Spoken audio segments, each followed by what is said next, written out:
शातिर, फुर्तीले, उसूल वाले, सम्मोहन शक्ति से लैस और रहस्यमय तरीके से कभी न हाथ आने वाले, ये हैं दुनिया के सबसे कुख्यात चोर।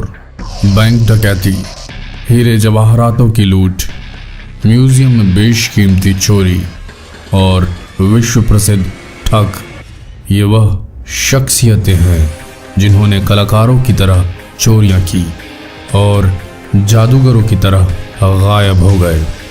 आने वाले कुछ मिनट्स आपकी सोचने समझने की शक्ति को चैलेंज करने वाले हैं, तो बने रहिए हमारे साथ इस वीडियो के अंत तक।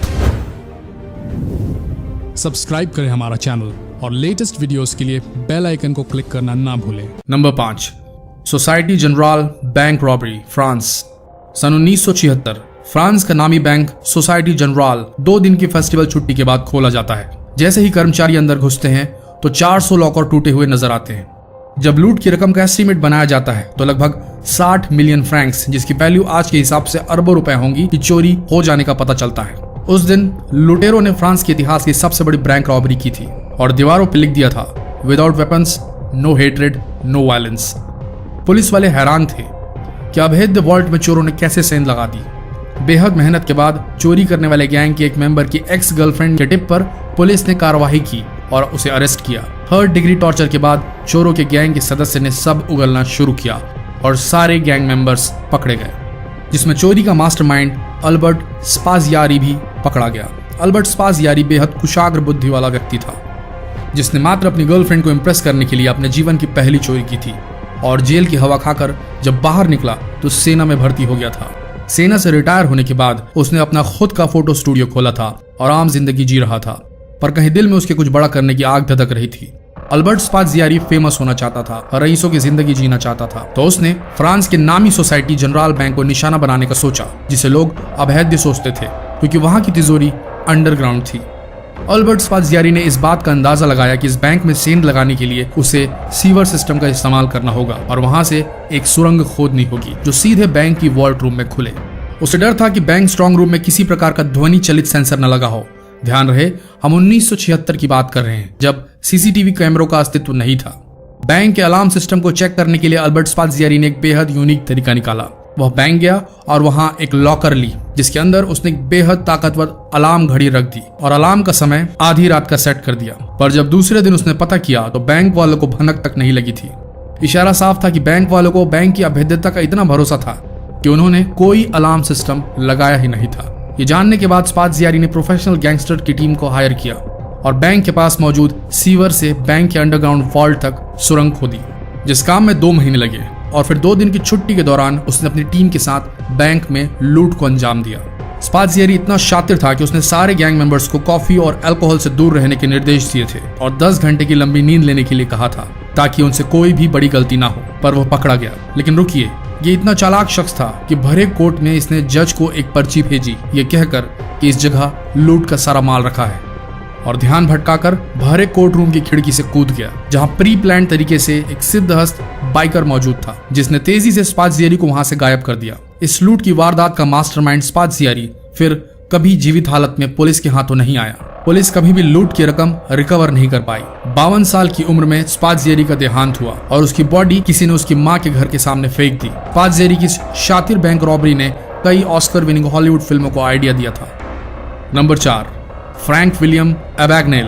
अप्रैल 27, 1948 यह वह दिन था जब एक ऐसे शख्स ने जन्म लिया जिसने आगे चलकर अमेरिका के फ्रॉड प्रोटेक्शन सिस्टम की धज्जियां उड़ा दी। हम बात कर रहे हैं फ्रैंक विलियम एबैगनेल की, जिनके जीवन से प्रेरणा लेकर प्रसिद्ध Hollywood film catch me if you can बनाई गई। महज 15 साल की उम्र में फ्रैंक ने अपनी पहली ठगी की थी और शिकार हुए थे उनके खुद के पिता। फ्रैंक के पिता ने उन्हें अपना क्रेडिट कार्ड दिया था ताकि उसे वे अपनी पहली जॉब के लिए इस्तेमाल कर सके। फ्रैंक ने उस क्रेडिट कार्ड से पहले ऑटो पार्ट्स खरीदे, जिससे वह रिकॉर्ड में दर्ज हो गए। इसके बाद उन्होंने वो प्रोडक्ट वापस कर कैश पैसे वापस ले लिए। जब महीने के आखिर में बिल आया तो उनके पिता को $3,400 चुकाने पड़े।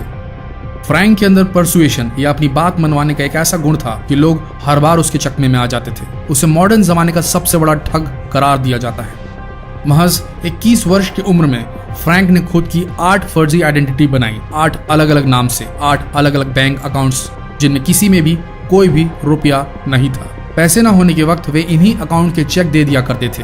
बैंक वाले कभी उन तक नहीं पहुंच पाते क्योंकि सारे आइडेंटिटी कार्ड्स और सोशल सिक्योरिटी नंबर फर्जी हुआ करते थे। यही नहीं, फ्रैंक विलियम एबैगनेल ने कई प्रोफेशनल बनकर धोखाधड़ी की, कभी डॉक्टर बनकर तो कभी इंजीनियर बनकर। जब फ्रैंक के दिल में मुफ्त में दुनिया घूमने का विचार आया तो उन्होंने फर्जी पायलट लाइसेंस तक बना लिया। आखिर में दस्तावेजों के फर्जीवाड़े के अपराध में फ्रैंक विलियम को 12 साल की जेल हो गई। लेकिन चमत्कारी वशीकरण वाले परसुएशन टेक्निक से फ्रैंक ने पता नहीं क्या कमाल किया कि उन्हें जेल से 5 साल से भी कम समय में छोड़ दिया गया। आज फ्रैंक एक ईमानदार जीवन व्यतीत कर रहे हैं और एक इज्जतदार इंस्टीट्यूट में पढ़ाते हैं। पर क्या आपको पता है कि ये कौन सा इंस्टीट्यूशन है जहां अमेरिका के इतिहास का सबसे बड़ा ठग ज्ञान दे रहा हो? जानकर चौंक जाएंगे, और अगर चौंके तो सब्सक्राइब बटन जरूर दबाइएगा। फ्रैंक विलियम एबैगनेल FBI के बेहद ऊंचे पद पर आसीन है और वहां फ्रॉड प्रिवेंशन सिखाते हैं। चौंक गए ना? इसे ही कहते हैं आयरनी। नंबर 3, 4 नवंबर 1971, एक सुहाना दिन। एक व्यक्ति अमेरिका के पोर्टलैंड ओरेगन से उड़कर सिएटल वॉशिंगटन जाने वाले एरोप्लेन पर 2 टिकटें लेकर चढ़ता है।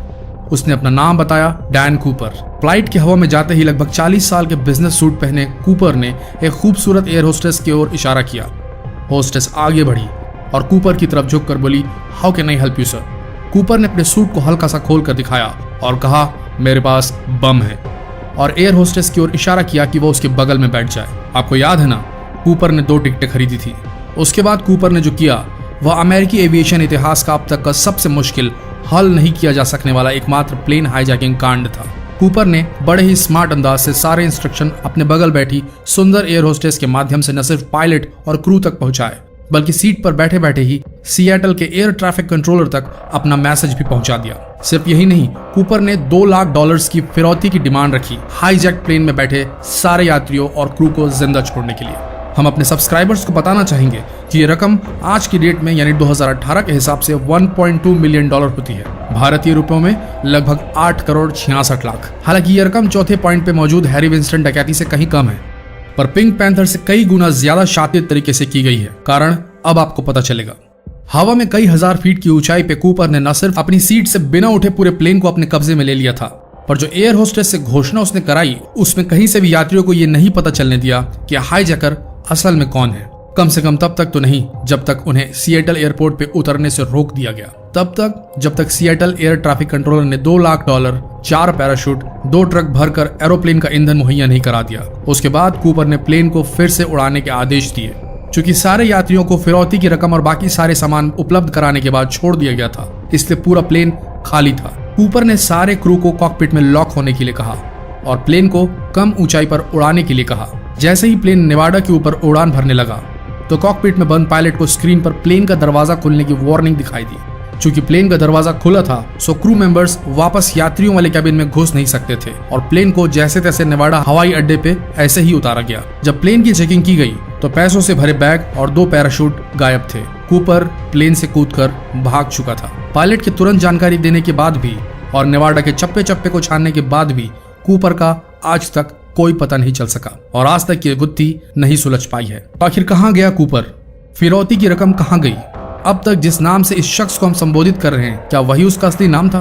कुछ भी पता नहीं चल सका। ये इतिहास के सबसे शातिर तरीके से की गई प्लेन हाईजैकिंग मानी जाती है और डीबी कूपर की मिस्ट्री के नाम से इंटरनेट और दुनिया भर में मशहूर है। कई थ्योरिस्ट ने यह तक कह दिया कि डीबी कूपर एक टाइम ट्रैवलर था। कुछ ने कहा कि वह परग्रही था, पर सच्चाई यह है कि वह एक शातिर चोर था। Number 2, garden museum art theft. ये वाकया है 18 मार्च 1990 का अमेरिका का इसाबेला स्टीवर्ट गार्डनर म्यूजियम, जहां 2 पुलिसमैन पहुंचे और वहां के गार्ड पर चोरी की कंप्लेन मिलने का इल्जाम लगाया। दोनों पुलिस वालों ने गार्ड को हिरासत में ले लिया। बाहर बैठा दूसरा गार्ड ये सब देख रहा था। तभी पुलिस वाले बाहर आए और उस सहायक गार्ड को भी हथकड़ियां लगा दी। दोनों गार्ड अब बाहर हथकड़ियों में बंधे थे और कई घंटों तक बंधे ही रहे, तब तक जब तक उन्हें पता नहीं चला कि म्यूजियम पे सचमुच डकैती पड़ी है और डकैती उन्हें हिरासत में लेने वाले पुलिस वालों ने ही डाली थी। $1 बिलियन यानी $1 अरब के 1/3 कीमत वाली पेंटिंग्स पुलिस वालों की भेष में चोरों ने पार कर दी थी।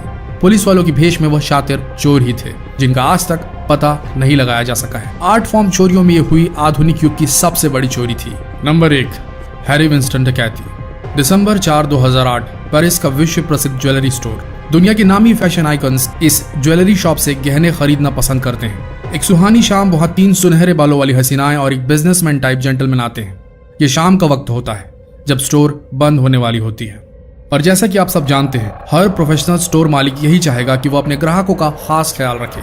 सो स्टोर बंद होने का समय होने पर भी स्टोर मैनेजर इन बेहद पॉश दिखने वाले ग्राहकों को अपनी पसंद की ज्वेलरी खरीदने का मौका देता है। पर तभी सुनहरे बालों वाली इन महिलाओं में से एक अपने बैग से 357 कैलिबर वाली गन निकाल लेती है। दूसरी महिला अपने हाथ में हैंड ग्रेनेड ले लेती है।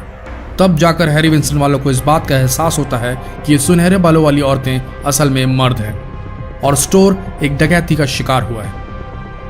हैरी विंस्टन पे उस दिन किसी आम चोरों के गिरोह ने डाका नहीं डाला था, बल्कि सर्बिया के कुख्यात गैंग पिंक पैंथर ने डकैती डाली थी, जिसने दुनिया भर में $12 करोड़ यानी भारतीय करेंसी में 8 अरब रुपयों से भी ज्यादा की डकैती डाली थी। उस दिन 15 मिनटों में पिंक पैंथर गैंग ने हैरी विंस्टन स्टोर से बेशकीमती डायमंड, रूबी और पन्नों का वह कलेक्शन लूटा था जिसकी कीमत $108 मिलियन आकी गई थी। आज तक इस गैंग का पता किसी को नहीं चल सका। सर्बियन पिंक पैंथर गैंग कानून के लंबे हाथों को गच्चा देने में कामयाब हुआ। अगर इस वीडियो का भाग 2 देखना चाहते हैं तो कमेंट सेक्शन में लिखें। अगर इन 5 रॉबरी इवेंट्स में से किसी इवेंट पर डिटेल्ड वीडियो देखना चाहते हैं तो कमेंट सेक्शन में जरूर लिखें। तो फिर मिलते हैं एक और इंटरेस्टिंग वीडियो के साथ। धन्यवाद। सब्सक्राइब करें हमारा चैनल और लेटेस्ट वीडियोस के लिए बेल आइकन को क्लिक करना ना भूलें।